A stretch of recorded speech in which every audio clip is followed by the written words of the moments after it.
대해서 이렇게 우리가 말씀을 나눴고 또 뭐 작은 믿음, 큰 믿음에 대해서도 대충 넣은 것 같은데요. 저 같은 경우에는 일단 내가 무엇을 믿을 것인가가 확실하게 정해져야 된다고 그렇게 생각이 되어서요.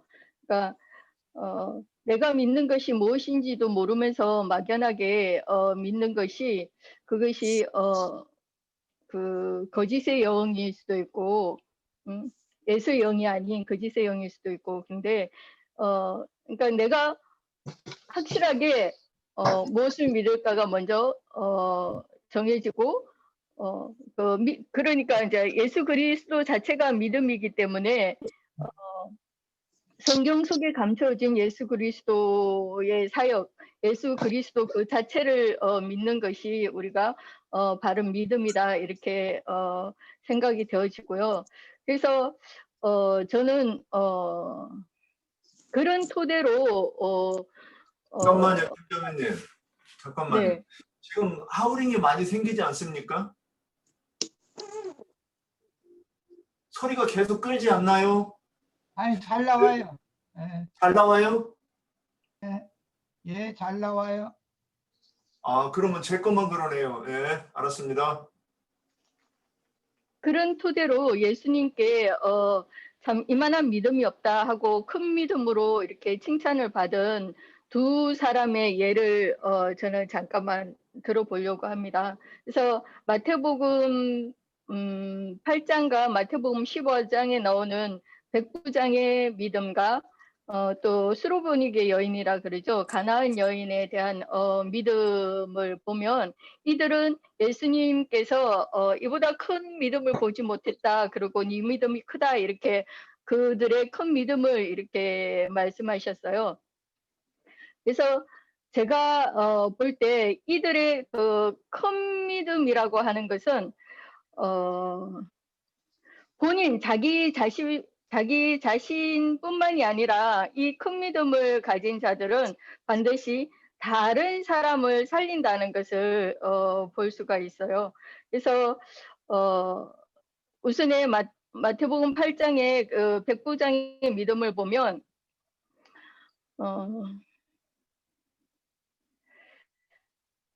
그 우리가 믿음으로 믿음에 이르게 하는 그것이 보면 믿음의 가정이 있었다는 거죠. 그래서 단번에 그렇게 주님께 칭찬받을 만한 그런 큰 믿음이 되는 것이 아니라는 거죠. 그래서 우리가 처음에 내게 작은 믿음이 주어졌을 때 그 작은 믿음도 아파트 광고 메시지가 나오네요. 그러니까 내게 주어진 작은 믿음이라고 할지라도 그것을 무시하거나 그것을 저버리면 안 된다는 생각이 들었어요. 그래서 작은 믿음이라고 해서 무조건 잘못된 믿음이라고 이렇게 생각해 버리는 것보다 작다고 해서 버리거나 소홀히 하는 것이 아니라 이 작은 믿음에서부터 충성을 해서 이겨야 된다는 거죠. 그래서 그 규절을 보면 8절을 보면 마태복음 8장 8절을 보면 백부장이 대답하여 가로되 주여 내 집에 들어오심을 나는 감당치 못하겠사오니 다만 말씀으로만 하옵소서 그러면 내 하인이 낫겠삼나이다 그랬어요. 그러니까 여기에서 보면 백부장의 모습은 굉장히 강력한 어떤 확신을 가지고 있는 것을 느낄 수가 있습니다.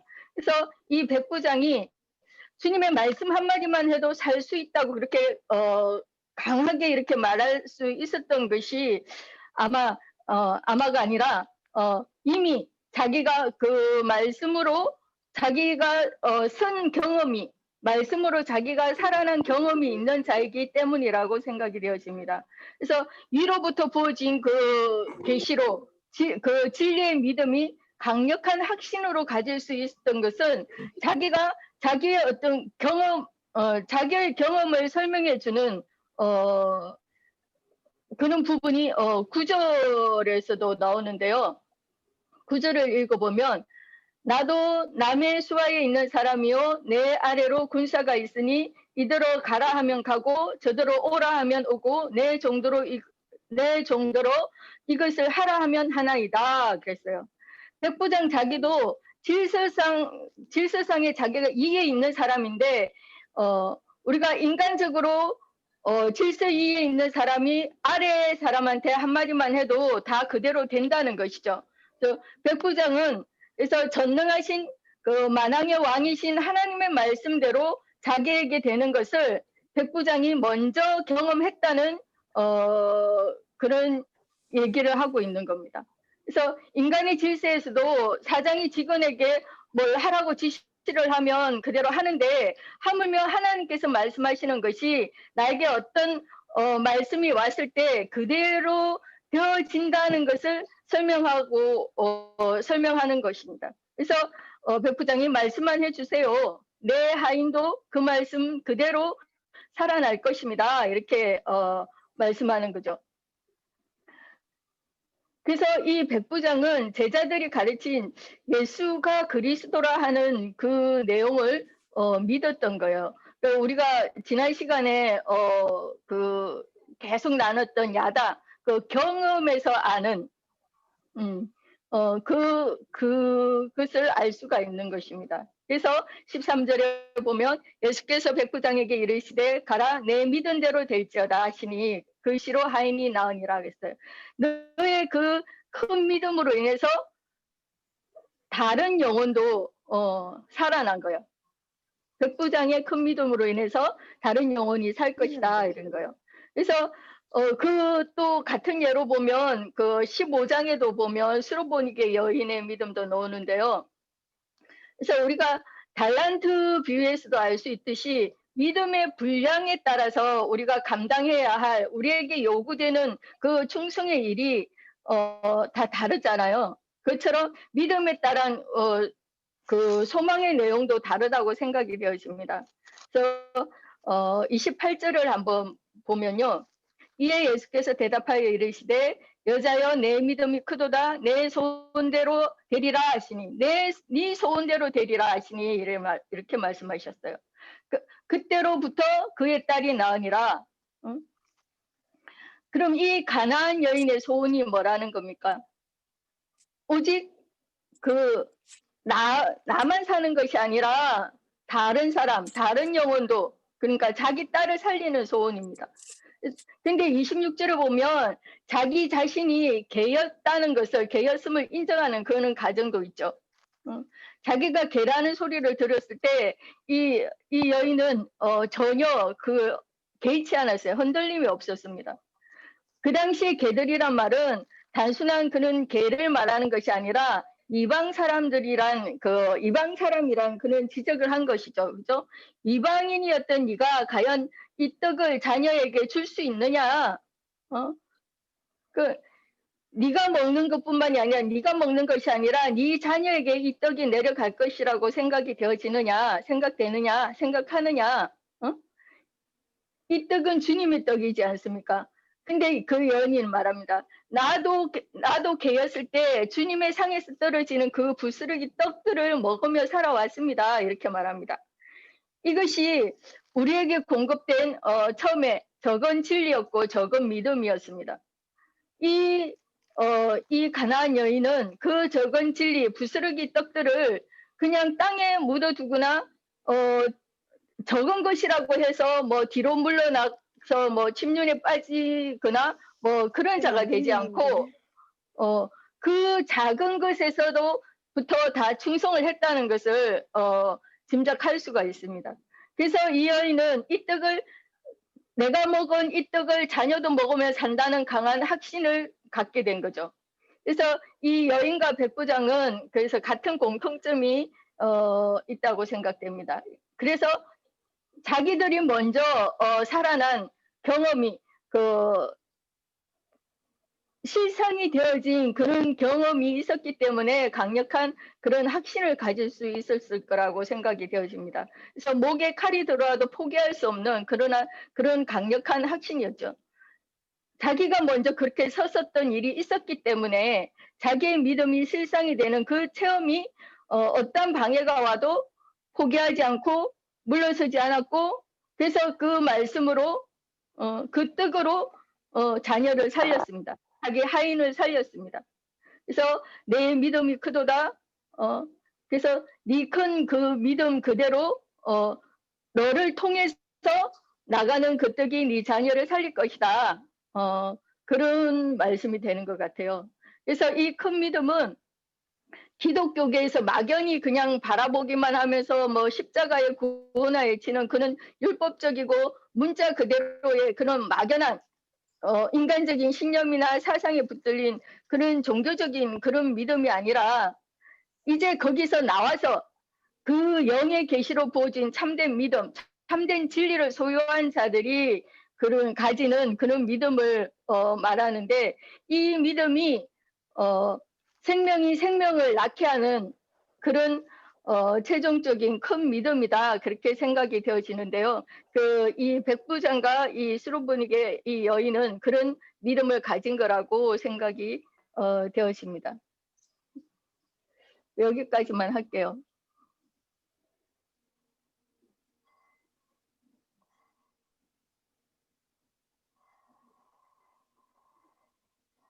안 들립니다. 들립니까?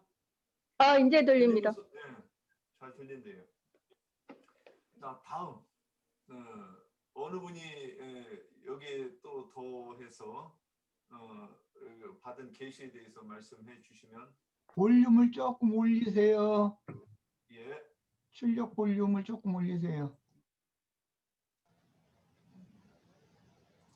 오디오. 네. 나자매님이 조정을 좀 들립니까? 해주셔야 될 것 같은데. 잘 들리나요 지금? 예. 네, 제가 해보겠습니다. 예. 저번에도 얘기가 나왔고 했기 때문에 했던 얘기가 반복될 것 같아서 저는 간단하게 얘기하겠습니다. 작은 믿음과 큰 믿음 얘기했는데 작은 믿음은 구약에 해당되는 유대인의 그 모세 율법에 해당되는 쉽게 얘기하면 어린아이 신앙에 해당되는 믿음을 얘기하는 거고요. 제가 생각하기엔 큰 믿음은 신약에 있는 말씀이면서 이방인하고 이제 관계가 되고요. 그리고 모세의 작은 믿음은 우리도 영이 어릴 때는 구약에 해당되는 단계에 있기 때문에 이 믿음은 완전한 믿음이 아니라는 거 저번에도 얘기했어요. 그리고 작은 믿음은 영의 구원만 하나님이 찾아오셔서 값없이 믿음이 뭔지를 가르쳐주는 단계, 예수 그리스도가 누구인지를 가르쳐서 믿어라, 믿어라고 얘기하시는 그런 단계. 그렇기 때문에 영의 구원만 이루어진 단계이기 때문에 아직 한 단계 혼의 구원을 이루기 전의 단계이기 때문에 다음 단계엔 큰 믿음이 이루어지는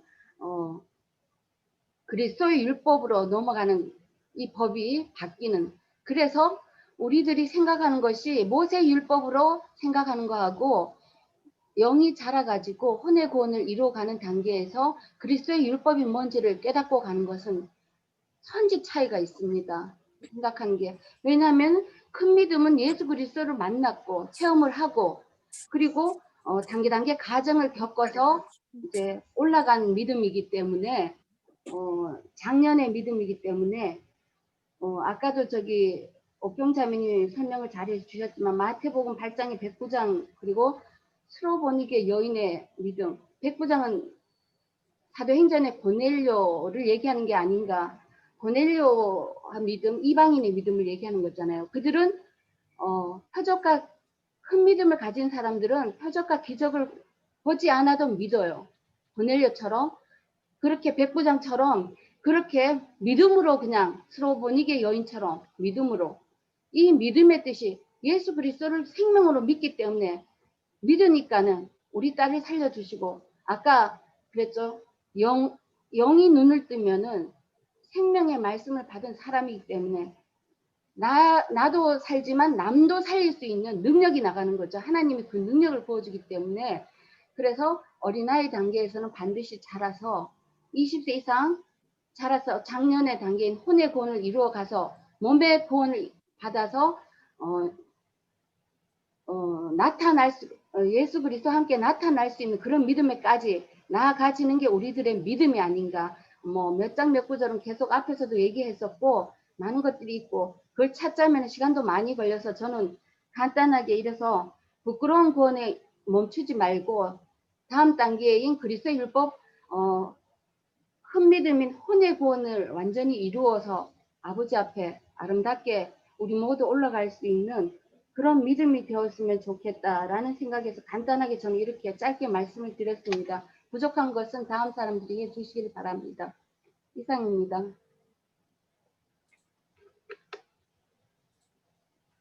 예, 수고하셨습니다. 이제 또 다음 분. 윤영재님 좀 볼륨 좀 올려요. 오늘 내 컴퓨터가 좀 이상한가 봐요.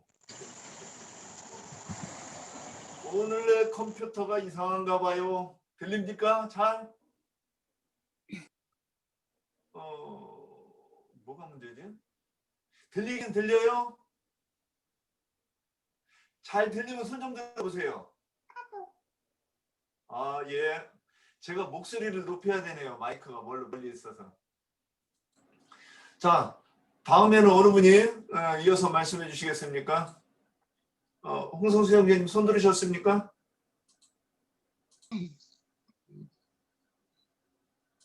제가 지금 이 막 스피커도 끌어가지고 저는 말이 잘 안 들리고 이 컴퓨터 이거 뒤통수 맞고 사가지고 그런지 이 컴퓨터가 이상해요. 그래서 컴퓨터 살 때도 한 3번 정도는 알아보고 사야 되는 것 같아요. 자, 여러분은 지혜롭게 뒤통수 맞지 마시고 오늘도 지혜롭게 큰 믿음과 작은 믿음에 대해서 이어서 얘기해 주실 분.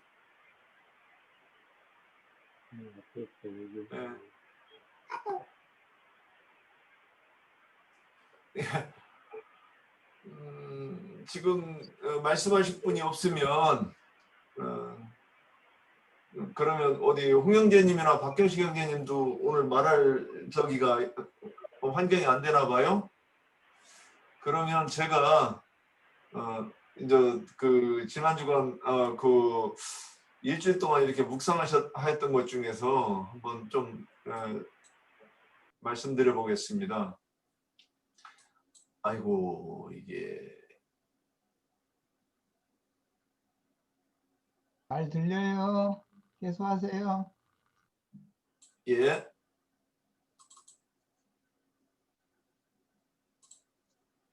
예. 큰 믿음, 작은 믿음을 우리가 성경에서 이렇게 볼 때 큰 믿음, 작은 믿음을 이해하려고 하면 성경에서 다른 표현은 어떤 표현이 있을까? 어떤 표현이 있을까? 지금 이제 제가 이렇게 생각을 해봤어요. 그러면서 일하면서 주님 이게 어떤 표현이 있을까요? 했더니 한 번씩 이렇게 이제 저는 계시로 받았다고 생각하는데 큰 자, 작은 자가 떠올랐습니다. 그리고 또 버린 자, 택한 자. 지금 앞쪽에 있는 거는 이제 다 부정거예요. 그 다음에 강한 자, 약한 자, 부자, 가난한 자, 자유자, 종. 근데 이거 바뀌어놨네요. 종이 나오고 자유자가 나오죠. 그러면 이제 이렇게 이 말씀할 때 이거는 어떤 사건이 이제 다 연결이 될 거예요.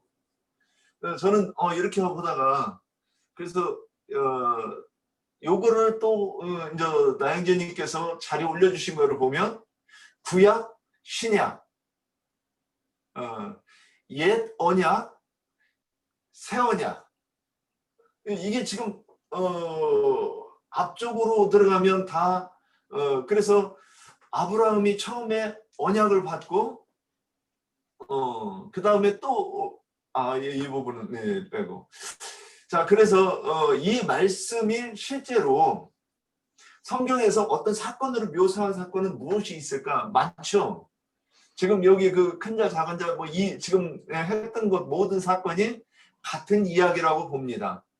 그런데 제가 이제 좀 잘 이해가 안 됐던 그 다윗과 골리앗을 이번 말씀을 통해서 좀 더 보게 되지 않았나 해가지고 이제 생각해 보겠습니다.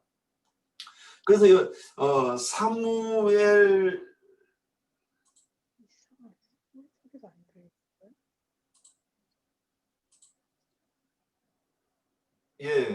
사무엘상 17장에 보면 다윗과 골리앗 이야기가 나오죠.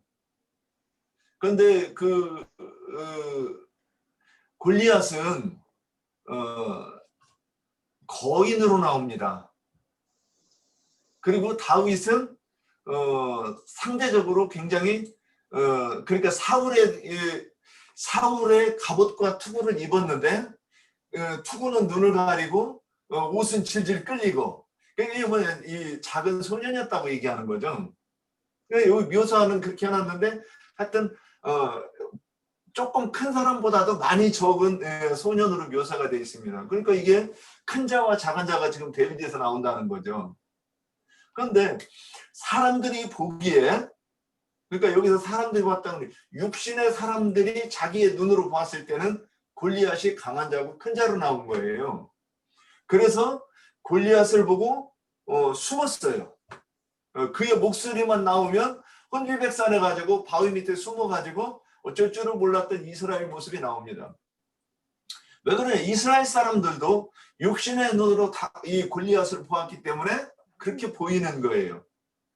그런데 다윗은 누가 보아도 적은 소년입니다. 그런데 하나님께서 보실 때는 누가 큰 자일까? 오늘 이 생각을 해봤습니다. 그럼 하나님께서 보실 때도 다윗이 적고 골리앗이 큰 자일까? 이제 여기 이렇게 물어보면 우리는 다 딱 나왔어요. 당연히 다윗이 큰 자고 골리앗은 작은 자예요. 그러면 이제 성경의 에베소서 6장을 가지고 골리앗이 왜 큰 자인가? 작은 자인가? 다윗이 왜 큰 자인가를 한번 보려고 합니다. 제가 말씀을 보면서 에베소서 6장 한번 가보시겠습니까?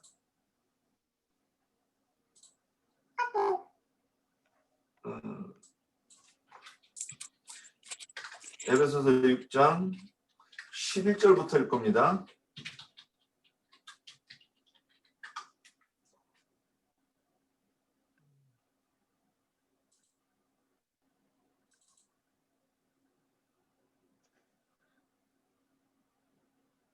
예, 11절 제가 읽어보겠습니다.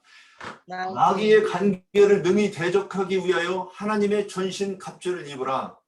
우리의 씨름은 혈과 육을 상대하는 것이 아니요 통치자들과 권세들과 이 어둠의 세상 주관자들과 하늘에 있는 악의 영들을 상대함이라. 그러므로 하나님의 전신 갑주를 취하라. 이는 악한 날에 너희가 능히 대적하고 모든 일을 행한 후에 서기 위함이라. 그런즉 서서 진리로 너희 허리띠를 띠고 의의 호심경을 붙이고 평안의 복음이 준비한 것으로 신을 신고 모든 것 위에 믿음의 방패를 가지고 이로써 능히 악한 자의 모든 불화살을 소멸하고 구원의 투구와 성령의 검 곧 하나님의 말씀을 가져라. 모든 기도와 간구를 하되 항상 성령 안에서 기도하고 이를 위하여 깨어 구하기를 항상 힘쓰며 여러 성령을 위하여 구하라. 여기까지 보고요.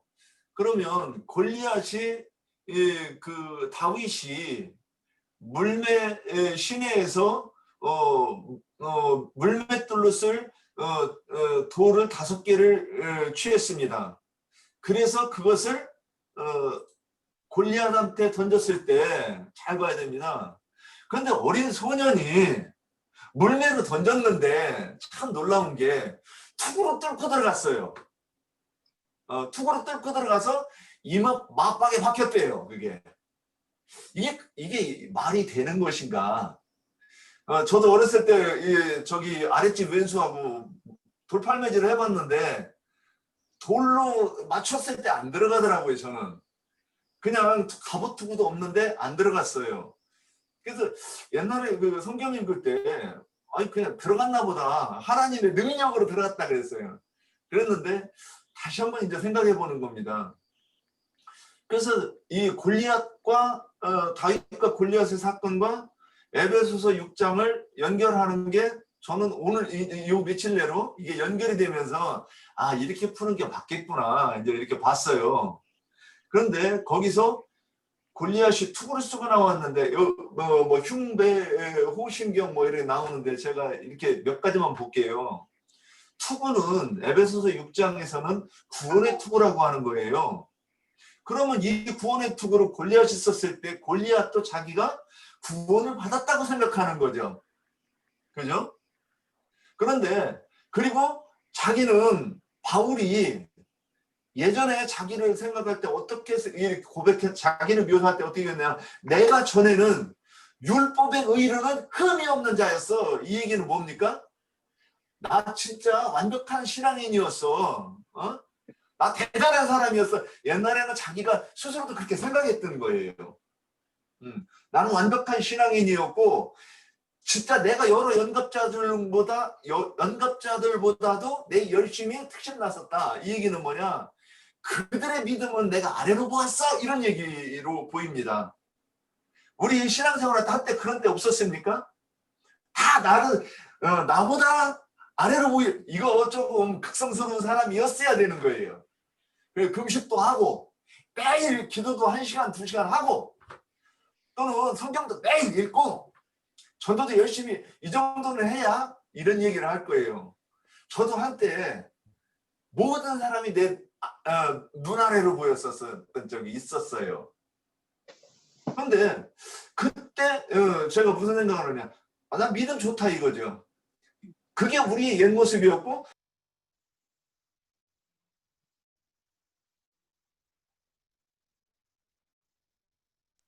형제님 안 들려요. 안 들려. 안 들려. 검소됐어요. 이게 왜 꺼졌어? 검소됐다고. 됐어요. 들립니까? 예. 예. 이 컴퓨터가 귀신 붙었는지 지 혼자 음소거가 됐어요. 아, 참. 자, 골리앗은 이렇게 구원에 자기가 믿음을 가지고 구원을 얻었다고 생각한 그 투구를 쓰고 있었어요. 그 다음에 그가 자기는 말씀의 검을 가졌다고 했어요. 그런데 골리앗이 가진 것은 참 재밌어요. 그 밑에 에베소서 6장에서 보면 성령의 검 그랬어요. 검은 뭡니까?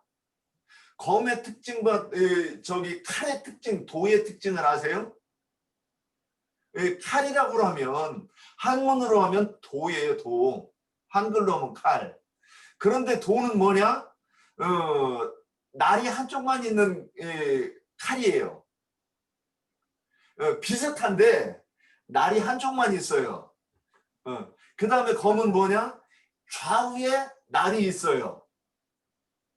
그런데 우리가 성령의 검 그랬는데 다윗은 한쪽에만 날만 있는 이 검을 가졌다. 그러면 뭐냐? 좌우로 중에서 치우치지 않아야 되는 우리의 믿음인데 그는 좌측 말씀, 율법 말씀만 가지고 있다고 이렇게 보이는 거예요. 그래서 성령의 검이 아니라 율법의 검이라고 보이는 거죠. 그래서 그 다음에 골리앗이 또 방패, 하여튼 다 나와요. 신발도 나오고, 신발은 뭐예요? 그가 성령의 검을 가지고 복음을 전한다고. 지금 오늘 다윗하고 싸우러 나올 때도 사실 진리 전쟁을 하러 나온 거였어요. 내가 큰 자고 내가 진리를 가지고 소유한 자라고. 그런데 그랬던 그 골리앗을 그러면 결국 어떻게 됩니까?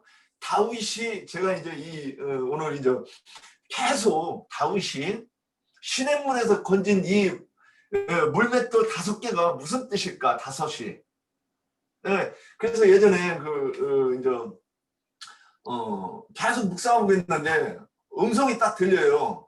야, 5은 만수 10의 절반이야. 하고 딱 이렇게 이 계시가 들려요. 그래서 저는 이거 뭐 대단한 건가 해가지고 나인제님한테 그렇게 질문을 올렸더니 맞습니다 그러셔요.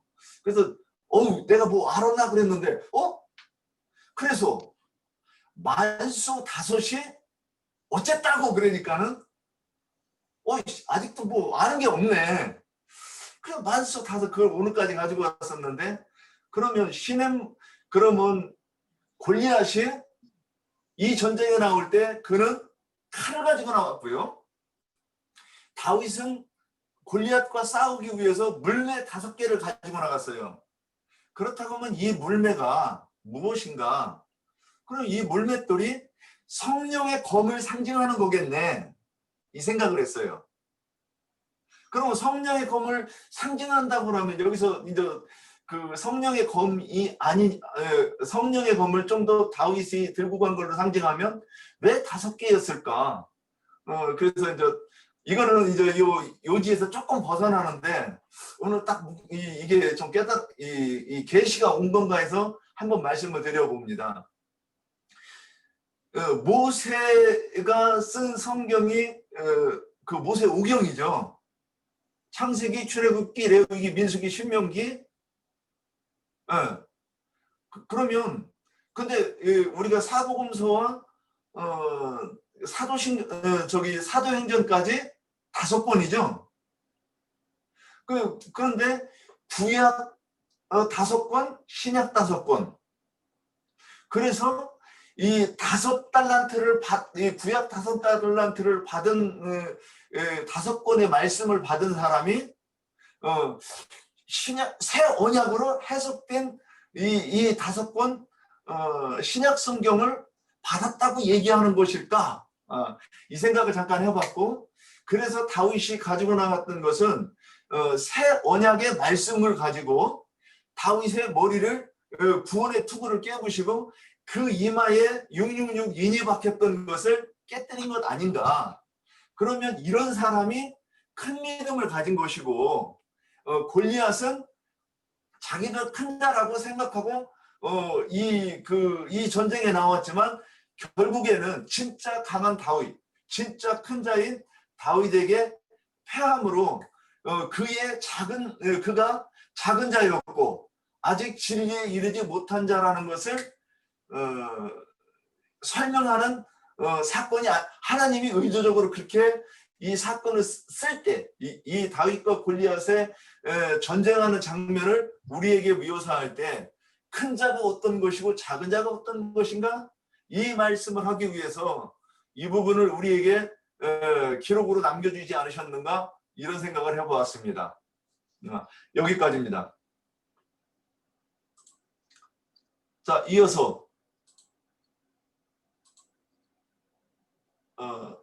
이어서 말씀해 주실 분 있습니까? 여기 이제 40분 지났는데 오늘은 이제 1시간 내에 마무리를 해야 되니까 잠깐 말씀을 좀 참여를 하고 싶어요. 그냥 아무튼 않고 듣고만 있으면 좀 이상한 것 같기도 하고. 우선 큰 믿음, 작은 믿음, 이제 질문이 원래가 이랬기 때문에 믿음이란 무엇인가를 지난번에 다룬 건 뭐 한 면에서는 참 잘한 거예요.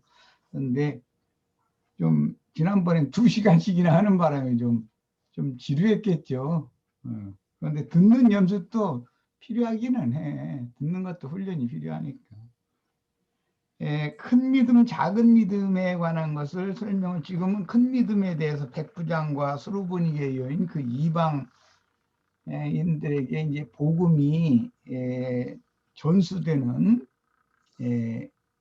이전되는 그런 말씀을 큰 믿음이라고 주님이 말씀하셨기 때문에 그 말씀을 중심으로 나눈 것 같고, 우리는 마태복음 17장 14절부터 20절을 다 같이 본인의 성경으로 펴서 읽겠습니다.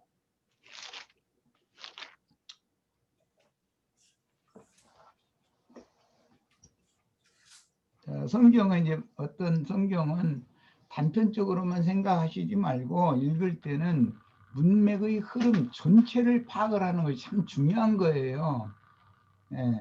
자, 17장 14절부터 21절까지죠. 읽겠습니다.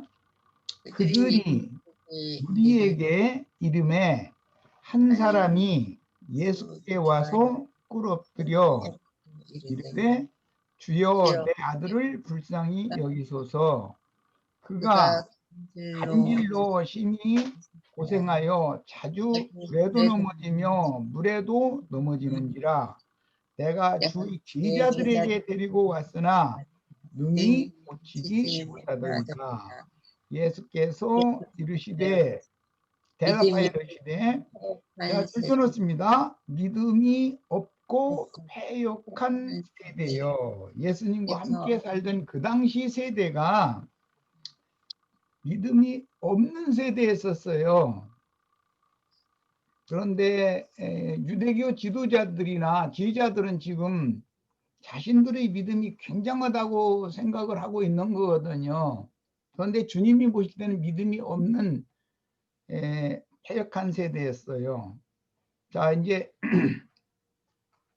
더 읽어 내려갑니다. 내가 얼마나 너희와 함께 있으며, 이 말은 나는 곧 죽을 거다. 이제 이걸 이 말씀에 이어나가는 말씀에 보면 신상하고 사흘 만에 살아날 것을 쭉 설명을 해나가는 말씀으로 이어지고 있어요.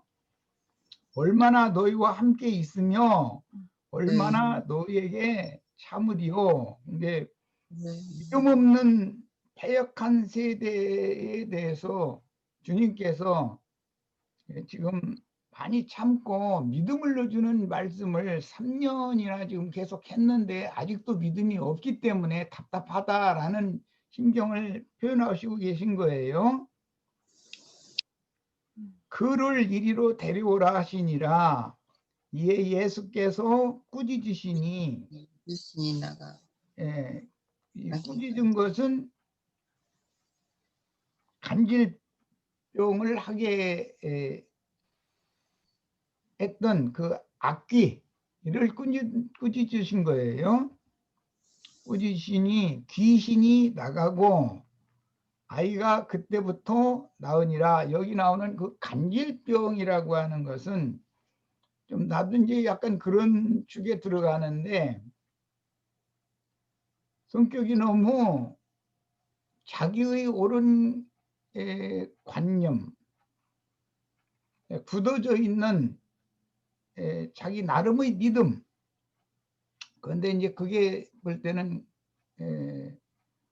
선현적인 사람이 볼 때는 믿음이라고 그러지만 주님이 볼 때는 그게 믿음이 아니다. 이제 지금 이 얘기를 하는 건데, 그것 때문에 상대방이 뭔가 자기의 의견과 맞지 않는 뭔가를 제시를 하면 뒤집어지는 거예요. 그런 거 보고 간지런다 이렇게 비유한 거예요. 이 말을 잘 이해를 하셔야 돼요. 유대교 지도자들도 그렇고 제자들도 그렇고 서로가 나는 예수님한테 이렇게 가르침 받은 유대인들이었었는데 예수님을 만나서 가르침을 3년이나 받았으니까, 그런데 유대인들과 뭐 말다툼을 하고 뭐하고 하다 보면은 양편에서 다 뒤집어지고 막 거품 물고 난리 나는 거지 뭐. 막 이제. 지금 상황을 잘 생각을 하셔야 돼. 그런 사람들은 꾸짖음을 당해야 귀신이 나가. 혼나야죠. 너 왜 이렇게 차분하게 상대방을 설득시키는 것이 목적이지, 성질 부리고 막 거품 문다 해서 해결되는 것도 아니잖아. 왜 그래? 하고 이제 꾸짖음 당했다 이 말이에요. 이때 제자들이 종용이 예수께 나와 이르되 우리는 어찌하여 쫓아내지 못하였나이까. 답은 이미 나왔어요. 상대방의 말을 들을 줄을 몰라. 우선 상대방이 뭔 말을 하는데 내 속에서 이건 아니다 하고 딱 확정을 하고 있으면은 속에서 뽀글뽀글 끓다가서 뒤집어져 버려. 그러면 거품이 막 북적북적 해가면서 막 견뎌나들 묻는 거예요. 저 사람 말 빨리 끝나기도 전에 막 내가 넌 틀렸어 막 그 말도 같지 않은 소리 하지 마 이러고 하고 싶어서 견뎌나들 묻는 거예요. 네. 이런 사람이 이게 천연적인 사람이고 머릿속으로 떡광조리를 많이 이고 다니는 사람이 특징이요. 이게 거듭난 사람이 아니다 이거예요. 예수 그리스도께서 구속을 이룬 다음에 진리와 생명의 성령을 제자들에게 불어 넣어주시면 그때서 살아나는 거예요. 그때 주님 자신이 제자들 속에 함께 계실 거예요. 그러면은 내가 지금까지 알고 있었던 그런 것 때문에 진리 토론을 할 때 저 사람 말 좀, 그 말도 같지 않은 소리 빨리 좀 끝내지 않고 왜 저래 하고서 그냥 막 속에서 말 끝나기도 전에 내 얘기하고 싶어가지고 급해가지고 내 차지 되지도 않는데 막 차를 차고 들어가지고서는 뒤집어지는 거지 뭐 막 북적북적 해가면서 이제 그렇게 한다고 상대방이 설득이 당하느냐면 그렇지 않은 거예요. 상대방은 나와 원수를 맺어버리는 거예요. 그러면 절대 간지러는 사람 뒤집어져 가지고 북적북적 할 때 못 고쳐놔. 절대 못 고쳐. 그런 상황에서는 절대 그 사람 못 고쳐. 설득이 돼야 되는 거니까. 그 사람에게 믿음을 넣어줘야 되는 문제인데 본인도 믿지 않는데 남에게 무슨 믿음을 넣어주겠어요. 지금 이걸 생각하셔야 돼. 그런데 주님이 답변을 하실 때는 너의 믿음이 작은 까닭이다 그랬어요. 앞에는 믿음이 없고 패역한 세대다라고 명확하게 말씀하셨는데 제자들을 보고 말씀하실 때는 너의 믿음이 작다라고 말을 했어요. 자, 이 말은 유대 교인들은 믿음이 없고 패역한 세대고 제자들은 너희는 믿음이 너무 작다 지금 그 말이에요. 자, 그럼 제자들은 보고 안 믿는다고 한 게 아니에요. 믿음이 작은 걸 지금 꾸짖으신 얘기를 한 거지. 뭐 믿음이 없는 것도 당연히 꾸짖었겠지만 믿음이 작은 것도 당연히 꾸짖음을 받아야죠. 자, 그럼 믿음이 작다고 예수님이 말씀하시는 것은 잘 생각해 봐야 돼요. 예수님이 이 마지막 6월절에 예루살렘에 이제 올라가셔서 예수님은 죽어야 된다라고 하는 것을 계속 오면서 지금 이게 세 번째 얘기하는 중이에요. 이 말씀 끝에 이어지는 말씀이. 그런데 제자들은 나 예루살렘에 이번에 올라가면 죽을 거야. 그 얘기가 안 들렸어.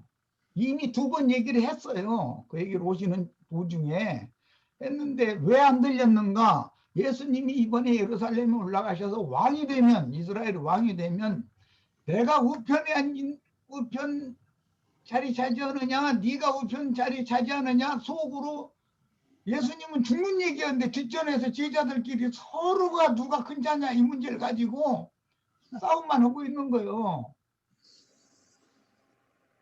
자, 3년이나 말씀 듣고 믿는다고 하면서 쫓아다녔잖아요.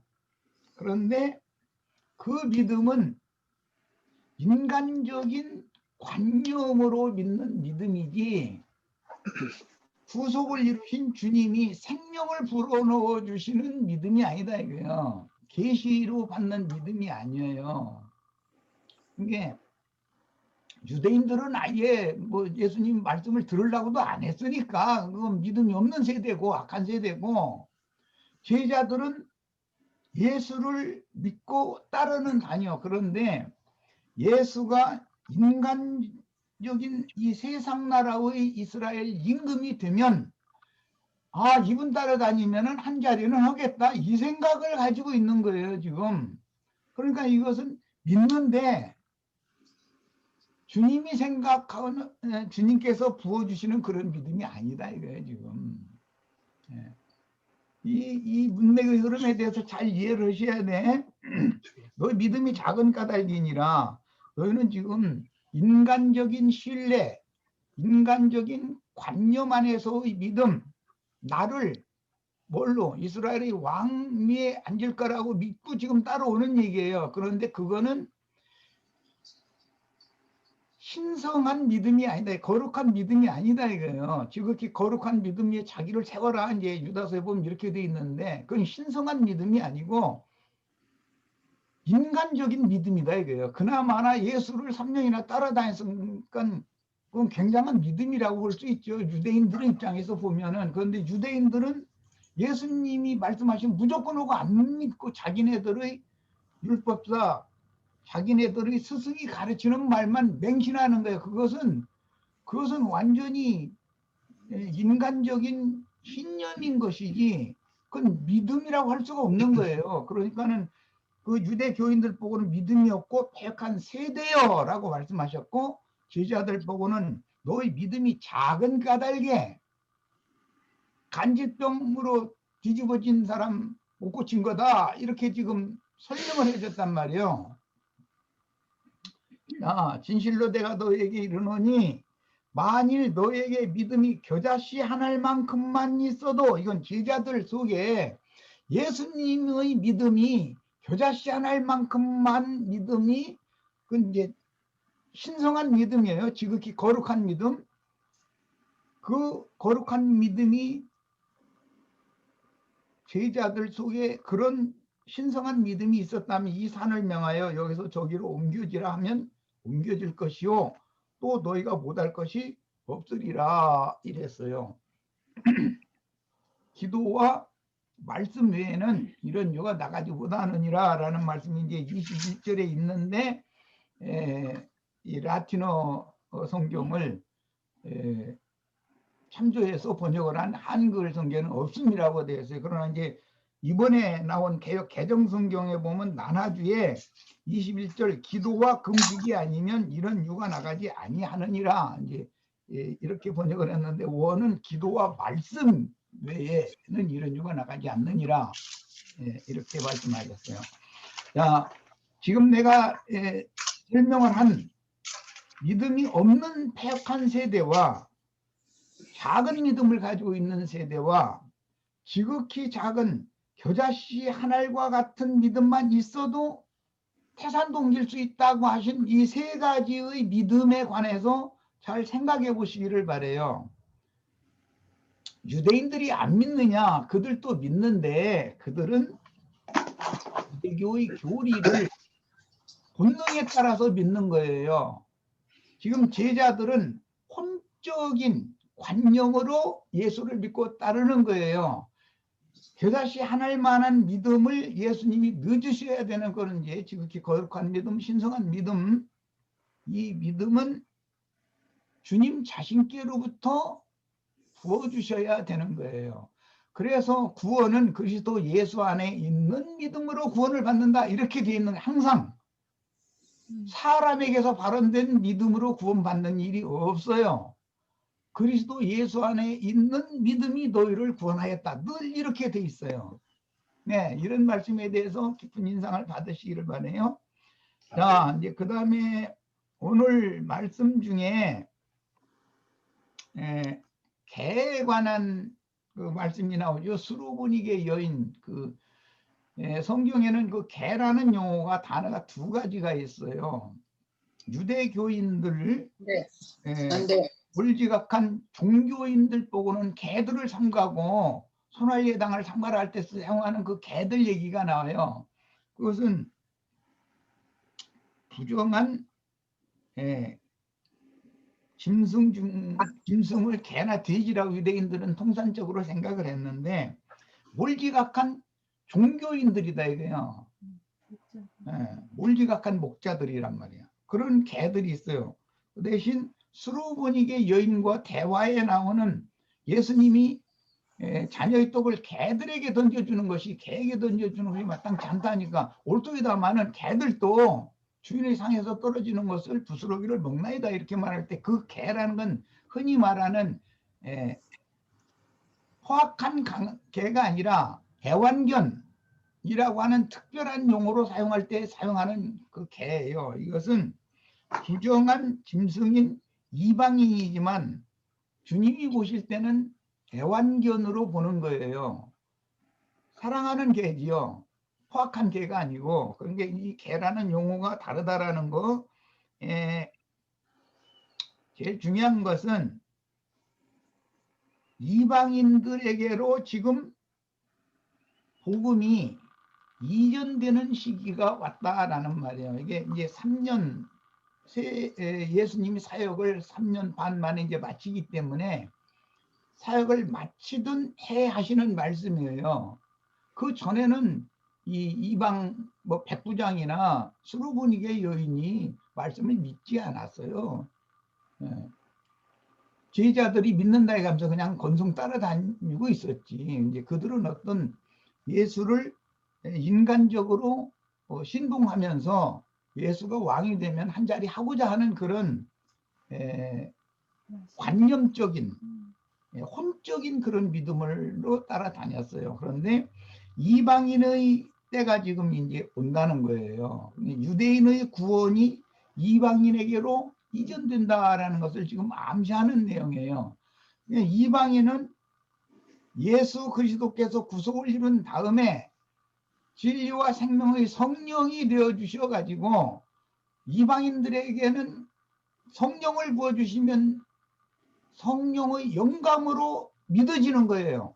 그 믿음은 겨자씨 하나만한 믿음만 있어도 태산동일 수 있는 믿음이에요.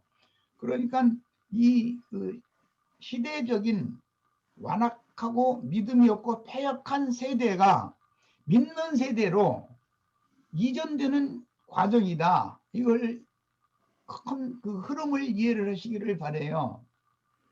늘 얘기하지만 구속사에서는 어느 세대까지는 심판의 세대고 그 다음 세대부터는 구원의 세대로 이게 전환이 되는 거예요. 그러니까 이런 말씀에 대해서 이해가 있기를 바라고, 아까 이제 우리 윤영재가 골리앗과 다윗 얘기를 해가면서 다윗의 물맷돌로 골리앗의 이마를 이렇게 꿰뚫은 얘기를 했어요. 그런데 이거는 계시록 3장 12절에 보면 예수 그리스도께서 필라델피아 교회의 사자에게 편지를 줬을 때 내 하나님의 이름과 하늘의 하나님께로부터 내려오는 거룩한 성 예루살렘의 이름과 나의 새 이름을 그의 위에 기록하여 주리라 그랬는데 그 위에라는 것이 이마라는 말이에요. 계시록 13장에 보면 짐승의 표시나 그 이름을 오른손에나 이마에다 표시를 받는다 이렇게 되어 있어요. 이마라고 하는 것은 앞에서 말한 인간들의 관념 사상을 말하는 거예요. 골리앗의 이마에 물맷돌이 박혔다. 이 말은 그 영의 말씀이 대적자의 관념을 무너뜨렸다. 베드로 사도, 바울 사도가 고린도 후서에서 말씀하실 때는 악한 자들의 견고한 진을 파하는 강력이다 이렇게 표현을 했어요. 그건 이제 물맷돌 던지는 거예요. 그럼 비유가 신약에서는 그렇게 성취된 거예요. 그거에 대해서도 이해가 있으셔야 되겠고, 그 다음에 마무리 말씀에 시간이 벌써 다 됐네. 이제 금방 마칠 거예요. 윤영재 님이 5라는 숫자와 4라는 숫자에 대해서 제기는 했는데 약간 오해가 있어서 이걸 해석을 정확하게 할 필요가 있다 생각해서, 5라는 숫자는 10이라고 하는 만수의 절반이에요.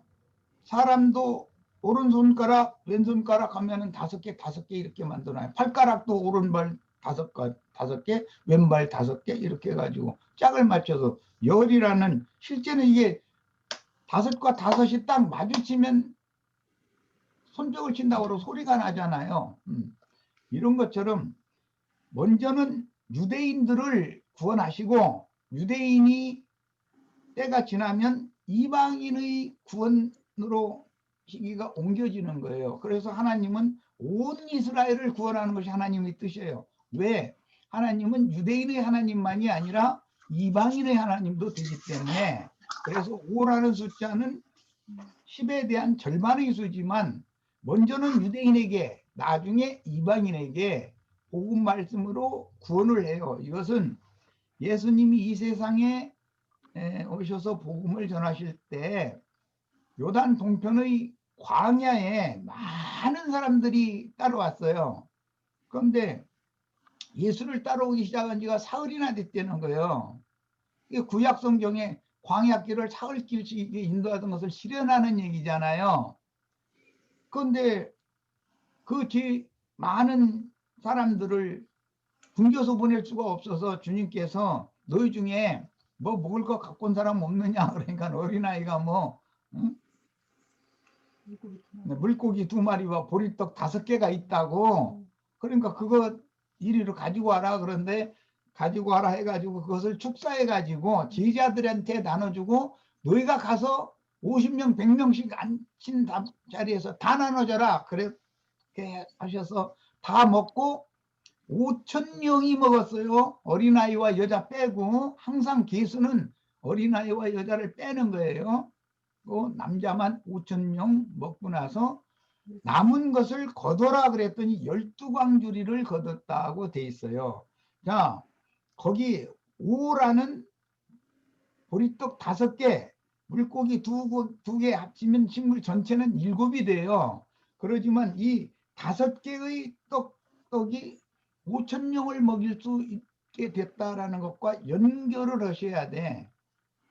그 다음에 5와 2를 합하면 7이지만 남은 떡 12광주리, 아니 5와 2를 합하면 5와 2, 합하면 2를 보리떡 아니, 5개, 물고기 2마리를 합하면 7이지. 왜 6이라고? 나 이렇게 엉뚱한 사람이 옆에서 있으니까 아니 이게 나는 1이라고 말하는 줄 알았어.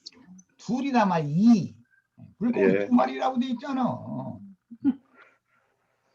야, 그런데 거기에는 암호 숫자가 5라는 숫자와 7이라는 숫자와 12라고 하는 숫자가 다 나오게 돼요. 그런데 또 한 번은 광야에서 이번에는 4,000명을 또 먹여요. 5,000명을 먹일 때는 잔디에 앉혀놓고서 먹였다고 돼 있고, 4,000명을 먹일 때는 마른 땅에다 앉혀놓고서 먹였다 이렇게 돼 있어요. 이방인들은 마른 땅에 앉아서 먹는 거예요. 잔디에 앉아서 먹는 때는 초실절, 6월절에서 초실절 절기의 사이에서 있었던 일이기 때문에 그런 것이고, 오순절 이후에는 추수가 다 끝난 때니까 잔디가 없는 거예요. 마른 땅이에요. 시기적으로 그렇단 말이에요. 그래서 이방인들을 먹인 것은 4,000명을 먹였다고 돼 있어요. 왜 그럼 4라는 숫자를 사용하는가? 땅끝까지 온 땅 사방에 모든 민족에게 라는 의미가 거기에 포함이 된 거예요. 그리고 4,000명을 먹이고 남은 떡 조가리를 주어서 모았는데 7광주리를 모았어요. 이방인들에게는 12이라고 하는 완성으로 가기 전에 7이라고 하는 7광주리 떡이 그때 당시 예수님한테 먹은 4,000명만이 구원이 아니고, 이방의 충만한 수가 찰 때까지 남은 떡을 계속 묻어 먹어야 되니까 예수님이 주신 말씀만이 구원의 말씀이 아니고, 남은 떡이라고 하는 것은 성령이 교회들에게, 7교회들에게 구원의 말씀을 주실 것에 대한 초상이다 이 말이야. 예, 성경 해석은 이렇게 하는 거예요. 지금 아까 윤영재님은 이런 점에 있어서 이제 물론 나와 같이 집회도 않고 뭐 복음서를 나랑 뭐 한 30년 여기 고참 이수희 자매님이니 뭐 이제 몇 분들 뭐 남용복 자매님이니 뭐 몇 분들 김혜자 자매 등 있는데, 저기 고는자 자매님 이런 분들은 이미 사복음서를 나랑 같이 집회를 했고, 모세오경 같이 집회를 했기 때문에 성경 전체의 흐름을 그냥 금방금방 연결하고 다 알 수가 있어요. 그런데 우리 지체들은 지금 인재산하를 만들기 때문에 왜 이렇게 앞뒤로 흔들어가면서 예수님 자매님 배꼽을 쥐고 웃어. 언젠가 듣긴 들었는데 이자사 생각났네 그랬는가 보다 지금 얼굴 보니까 그렇구나. 까먹는 은사들이 있어서 안 돼. 기억을 가슴 속에다가 인을 새겨놓고 있어야 돼. 뼛속에다가. 그래야 전도를 하지. 예, 아멘. 오늘은 여기까지 해서 이제 마칠 거고, 성경이라는 것은 그냥 단편적으로 읽으면 안 되고 처음 시작해서 끝까지 어떤 일관된 어떤 흐름을 가지고 있기 때문에 성경으로 성경을 해석을 하는 것이 가장 확실한 거예요. 그런데 오늘은 내가 성경 구절을 다 가서 대가면서 찾아서 읽게 하면 이게 어마어마한 시간을 걸려야 되는 얘기를 불과 한 뭐 27분 사이에 했어요. 이것도 많이 한 거예요. 자, 9시가 넘었으니까 꼭 하시고 싶은 말씀 있는 분들 그 유영재님이 더 하라고 하시고, 네, 웬만하면 오늘날 그냥 이대로 맞춰도 괜찮습니다. 뭐 하나님, 하나님. 네, 더 하실 분들 있으면 더 하셔도 뭐 엊그제는 2시간 됐는데 뭐 결론도 안 나는 얘기를 뭐. 10시 가까이.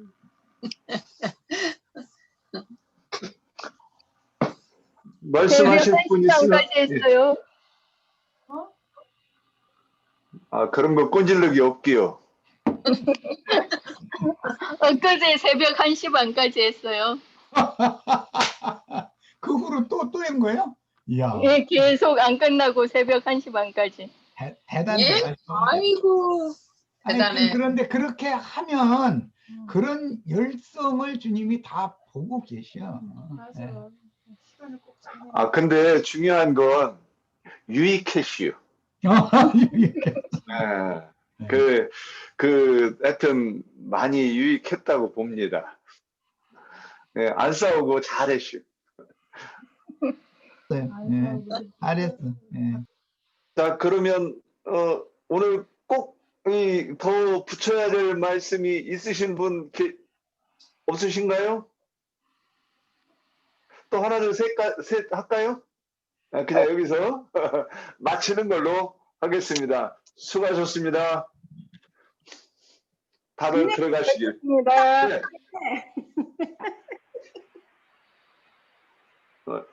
누가 저 부르셨어요? 아니요, 저 이제 도착했어요.